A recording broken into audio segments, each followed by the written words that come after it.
एक एक चौंकाने वाला फैक्ट बताता हूँ। 1739 में जब ईरान के बादशाह नादिर शाह ने दिल्ली को लूटा था, हाँ, वो कुख्यात लूट। तो वो जो दौलत अपने साथ ले गया, उसकी आज की कीमत पता है कितनी होगी? करीब 12 लाख करोड़ रुपए। 12 लाख करोड़? ये सुनने में ही बहुत बड़ी रकम लगती है। लगती है, लेकिन अगर मैं कहूं कि ये रकम अंग्रेजों की लूट के सामने मतलब कुछ भी नहीं है। ये तुलना करना बहुत बहुत जरूरी है, क्योंकि इससे हमें उस स्केल का, उस पैमाने का अंदाजा होता है जिसकी हम आज बात करने वाले हैं। हाँ, इतिहासकारों का अनुमान है कि अंग्रेज भारत से जो कुल संपत्ति ले गए, उसकी आज की कीमत है लगभग $64 ट्रिलियन। 64 ट्रिलियन? इसे रुपयों में बदलें तो? रुपयों में ये होगा करीब 5,600 लाख करोड़ रुपए। 5,600 लाख करोड़। ये संख्या तो दिमाग में भी नहीं बैठती।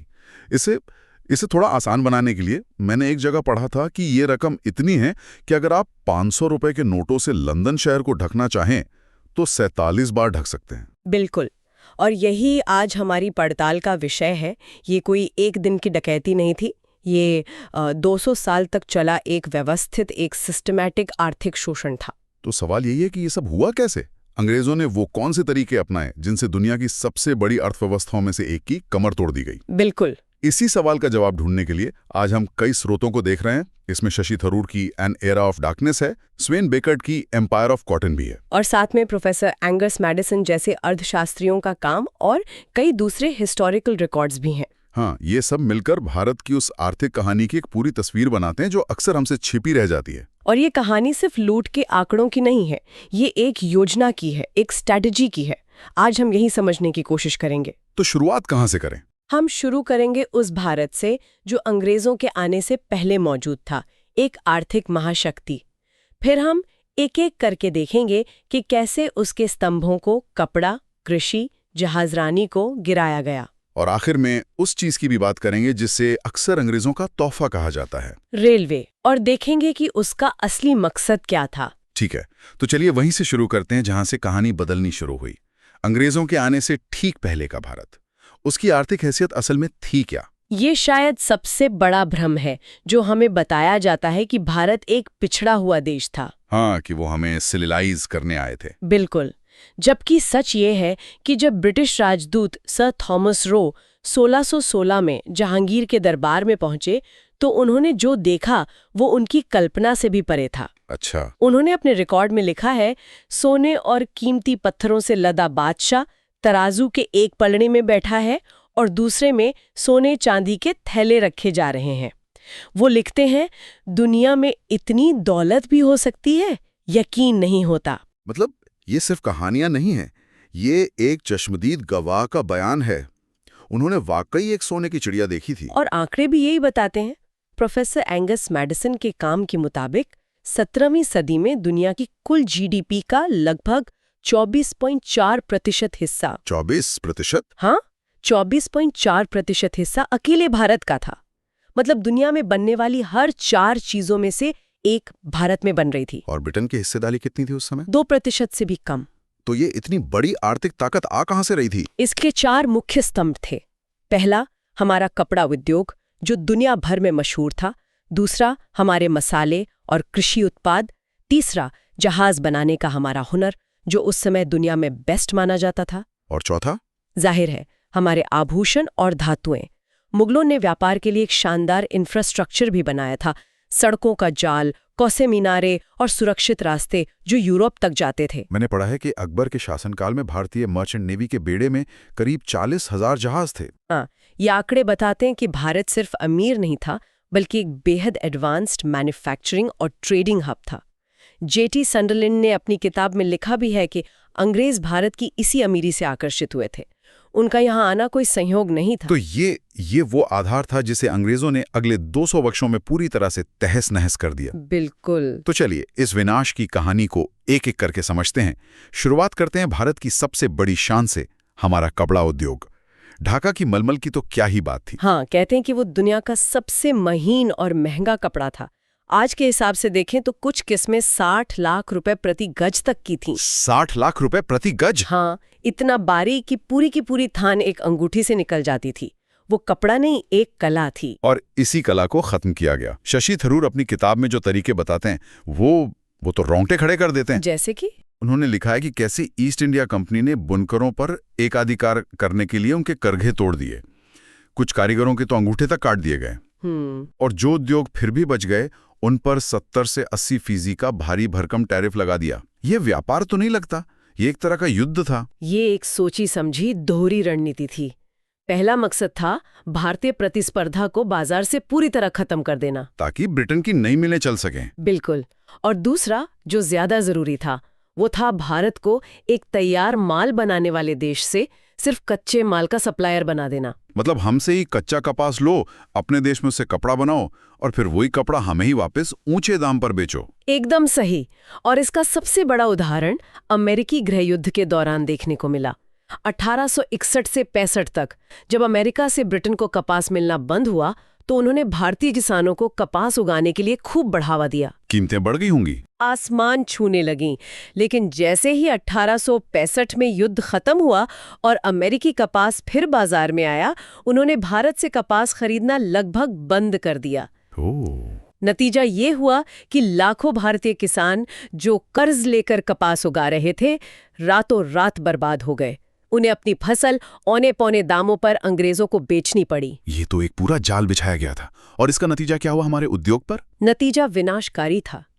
जहां कभी कपड़ा निर्यात बाजार में भारत की हिस्सेदारी 25% थी, वो 1900 आते आते घटकर सिर्फ 2% रह गई। 25 से 2%? और इससे भी बुरी बात ये थी कि 1896 तक भारत में इस्तेमाल होने वाले कुल कपड़ों में से सिर्फ 8% भारतीय मिलों में बनते थे, बाकी सब ब्रिटेन से बनकर आता था। मतलब हमने अपने ही देश में अपने बनाए कपड़े पहना बंद कर दिया था। बिल्कुल। और जब कपड़ा उद्योग तबाह हुआ तो ये जो लाखों कारीगर थे जो बेरोजगार हो गए, वो सब कहाँ गए? वो सब खेती की ओर मुड़े, जिससे गांव में जमीन पर बोझ और बढ़ गया और मजदूरी और भी कम हो गई। और यहीं पर अंग्रेजों ने अपनी शोषण की कहानी का दूसरा अध्याय शुरू किया। कृषि का विनाश। हाँ, उन्होंने किसानों को खाने के अनाज जैसे चावल और गेहूं के बजाय व्यापारिक फसलें उगाने के लिए मजबूर किया। ऐसी फसलें जिनकी जरूरत ब्रिटेन के उद्योगों को थी। जैसे नील की खेती, जिसके बारे में हम सबने पढ़ा है। नील इसका सबसे कुख्यात उदाहरण है। बिहार और बंगाल में अंग्रेज बागान मालिक किसानों को नील उगाने के लिए थोड़ा सा एडवांस देकर एक कॉन्ट्रैक्ट साइन करवा लेते थे। लेकिन फसल की कीमत इतनी कम तय की जाती थी कि किसान वो एडवांस कभी चुका ही नहीं पाता था। वो पीढ़ी दर पीढ़ी एक कभी न खत्म होने वाले कर्ज के जाल में फंस जाता था। और ऊपर से भारी भरकम टैक्स का बोझ तो था ही। कहते हैं कि किसानों को अपनी पैदावार का आधा या उससे भी ज्यादा हिस्सा टैक्स में देना पड़ता था। हाँ, और इन नीतियों का जो भयानक परिणाम हुआ वो इतिहास के सबसे काले अध्यायों में से एक है। भारत, जो सदियों से दुनिया का अन्न भंडार था, वहां भुखमरी और अकाल आम हो गए। आंकड़े क्या कहते हैं? ब्रिटिश राज के 200 सालों में भारत में 25 बड़े अकाल पड़े, जिनमें एक अनुमान के मुताबिक करीब 6 करोड़ लोगों की मौत हुई। 6 करोड़? ये संख्या तो अविश्वसनीय है। इसका एक उदाहरण तो रूह कंपा देता है। 1866 के उड़ीसा अकाल के दौरान जब लाखों लोग भूख से मर रहे थे, अंग्रेजों ने वहां से 9 करोड़ किलो चावल ब्रिटेन निर्यात कर दिया। क्या? जब लोग मर रहे थे? हाँ, उस एक अकाल में 5.5 लाख लोग मारे गए। उस समय के एक ब्रिटिश अधिकारी लेफ्टिनेंट कर्नल रोनाल्ड ऑसबॉर्न ने लिखा, मैंने अपनी आंखों से माओ को एक वक्त के भोजन के लिए अपने बच्चों को बेचते देखा है। ये सुनना भी बहुत मुश्किल है। हाँ, ये सोचना कि एक देश जो पूरी दुनिया को खिला सकता था, उसके लोग इस हाल में पहुंच गए। और इस त्रासदी के पीछे की जो मानसिकता थी वो और भी ज्यादा परेशान करने वाली है। मतलब 1943 के बंगाल अकाल के दौरान जब मदद की गुहार लगाई गई तो विंस्टन चर्चिल ने मदद भेजने से इनकार कर दिया। उन्होंने कहा, वैसे भी कम खाने वाले बंगालियों की भुखमरी हष्ट-पुष्ट यूनानियों की तुलना में कम गंभीर है। ये तो क्रूरता की हद है। ये दिखाता है कि ये सिर्फ नीतियां नहीं थी, ये एक गहरी उदासीनता और शोषण की मानसिकता थी। तो जमीन पर तो उन्होंने पूरा कब्जा कर लिया, पहले उद्योग और फिर खेती। लेकिन भारत का व्यापार तो समुद्र के रास्ते भी होता था। हमारे उन जहाजों का क्या हुआ? ये कहानी का तीसरा और उतना ही जरूरी हिस्सा है। अंग्रेजों के आने से पहले बंगाल, सूरत और मालाबार जैसे बंदरगाहों पर भारतीय जहाजों का दबदबा था। और ये कोई साधारण जहाज नहीं थे। उनकी क्या खासियत थी? बंगाल में बने जहाज़ों की उम्र लगभग 20 साल होती थी, जबकि ब्रिटिश जहाज मुश्किल से 11-12 साल चलते थे। वो ज़्यादा टिकाऊ भी थे और बनाने में सस्ते भी। तो इसका मतलब है कि ब्रिटिश जहाज बनाने वाली कंपनियां भारतीय जहाजों से मुकाबला ही नहीं कर पा रही थी? बिल्कुल नहीं कर पा रही थी। तो उन्होंने वही किया जो वो सबसे अच्छा करते थे, उन्होंने नियम बदल दिए। कैसा नियम? 1813 में ब्रिटिश संसद में एक एक्ट लाया गया कि 350 टन से कम वजन के जहाज भारत और ब्रिटेन के बीच व्यापार नहीं कर सकते। और इसका असर क्या हुआ? इस एक कानून ने बंगाल के लगभग 40% जहाज़ों को रातों रात बेकार कर दिया, क्योंकि वो इसी आकार के थे। मतलब सिर्फ एक कानून से हमारे जहाजों को व्यापार से बाहर कर दिया। और ये तो बस शुरुआत थी। अगले ही साल 1814 में एक और कानून बना जिसने भारत में बने जहाज़ों के जरिए यूरोप और अमेरिका से व्यापार करने पर ही रोक लगा दी। तो हमारे जहाज अब कहाँ जा सकते थे? बस स्थानीय व्यापार तक सीमित रह गए। उनका अंतर्राष्ट्रीय बाजार पूरी तरह खत्म कर दिया गया। नतीजा ये हुआ कि 1850 आते आते भारत में जहाज बनाने का उद्योग लगभग पूरी तरह ठप हो गया। ठीक है, अब उस विषय पर आते हैं जिस पर मतलब सबसे ज्यादा बहस होती है, रेलवे। हाँ, ये तोहफा। बिल्कुल। लोग कहते हैं कि हाँ उन्होंने लूटा, लेकिन देखिए रेलवे तो देकर गए, भारत को जोड़ा, आधुनिक बनाया। इसमें कितनी सच्चाई है? ये एक बहुत ही कॉमन धारणा है और शशि थरूर अपनी किताब इंग्लोरियस एम्पायर में इसे सीधे सीधे एक बहुत बड़ा और शानदार स्कैम कहते हैं। स्कैम? मतलब रेलवे तो बनी थी, ट्रेनें भी चली, स्कैम कैसे? स्कैम था उसकी फाइनेंसिंग में, उसकी फंडिंग के तरीके में। हुआ ये कि ब्रिटिश सरकार ने रेलवे में पैसा लगाने वाले अपने ब्रिटिश निवेशकों को उनके निवेश पर सालाना 5% के गारंटीड रिटर्न का वादा किया। 5% गारंटीड रिटर्न? ये तो बहुत ज्यादा था उस समय। हाँ, सबसे सुरक्षित और सबसे ज्यादा मुनाफा देने वाला निवेश। और इस गारंटी का पैसा कहाँ से आ रहा था? जाहिर है भारतीयों से वसूले गए टैक्स से। बिल्कुल। इसका नतीजा ये हुआ कि रेलवे लाइन बिछाने में लागत की कोई परवाह ही नहीं की गई, बल्कि लागत जितनी ज्यादा होती, निवेशकों का 5% रिटर्न उतना ही ज्यादा बनता। अरे वाह! इसी वजह से भारत में 1 मील रेलवे लाइन बिछाने की औसत लागत करीब 18,000 पाउंड थी, जबकि अमेरिका में यही काम सिर्फ 2,000 पाउंड में हो रहा था। 9 गुना ज्यादा महंगा। 9 गुना। सारा नुकसान भारतीय खजाने का और सारा फायदा ब्रिटिश निवेशकों का। लेकिन इरादा जो भी हो, क्या रेलवे से भारत को कोई फायदा नहीं हुआ? क्या उसने देश को जोड़ा नहीं? रेलवे का मुख्य उद्देश्य भारतीयों को जोड़ना नहीं था। उसका असली मकसद था बंदरगाहों तक कच्चा माल जैसे कपास और कोयला तेजी से पहुंचाना और देश के अंदरूनी हिस्सों तक ब्रिटिश सेना और ब्रिटिश सामान को आसानी से पहुंचाना। ये भारत के शोषण को और ज्यादा कुशल बनाने का एक जरिया था। और आम भारतीयों का क्या? उन्हें सिर्फ लकड़ी की सीटों वाले बिना किसी सुविधा के 3rd क्लास डिब्बों में यात्रा करने की इजाजत थी। रोजगार में भी डायरेक्टर से लेकर टिकट कलेक्टर तक ज्यादातर ऊंचे पदों पर ब्रिटिश ही थे। तो मुनाफा, रोजगार और सुविधा तीनों का फायदा ब्रिटेन को ही मिला। तो इन 200 सालों की व्यवस्थित लूट का अंतिम परिणाम क्या निकला है? चलिए एक बार फिर आंकड़ों पर नजर डालते हैं। आंकड़े पूरी कहानी खुद बयां करते हैं।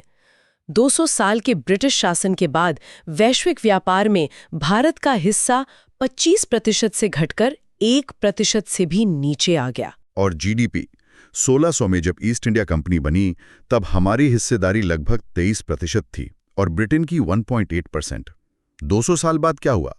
200 साल बाद ब्रिटेन की हिस्सेदारी बढ़कर 10% से ज्यादा हो गई और भारत दुनिया के सबसे गरीब, बेसहारा और भूखे देशों में गिना जाने लगा।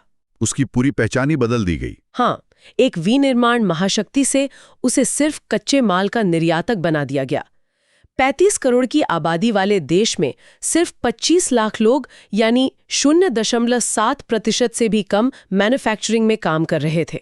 और अंत में वो सबसे बड़ी संख्या जो इस पूरी कहानी को एक लाइन में समेटती है।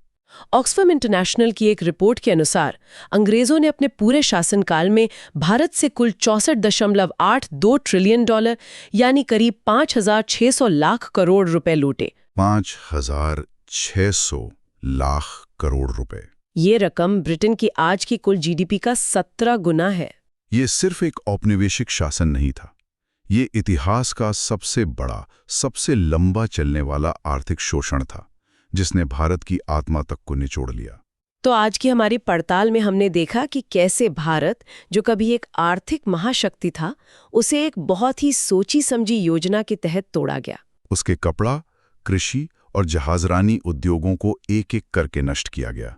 और यहाँ तक कि रेलवे जैसे विकास के साधनों को भी शोषण का हथियार बनाया गया। इस पूरी चर्चा का सार यही है कि ये संख्याएं और कहानियां सिर्फ इतिहास के पन्ने नहीं हैं। ये हमें दिखाती हैं कि कैसे एक देश की आर्थिक नियति को बाहरी ताकतों द्वारा पूरी तरह से बदला जा सकता है। और उसके कितने गहरे और लंबे समय तक चलने वाले परिणाम हो सकते हैं। बिल्कुल। आज की पड़ताल भारत के आर्थिक पतन की कहानी थी, लेकिन जाते जाते एक सवाल जरूर सोचने पर मजबूर करता है। 200 साल तक एक विनिर्माण महाशक्ति को सिर्फ कच्चे माल का स्रोत बने रहने के लिए मजबूर करने का उसके समाज और मनोविज्ञान पर क्या दीर्घकालिक प्रभाव पड़ा होगा? क्या उस दौर की आर्थिक नीतियों की परछाई आज भी भारतीय अर्थव्यवस्था की सोच और संरचना पर कहीं दिखती है?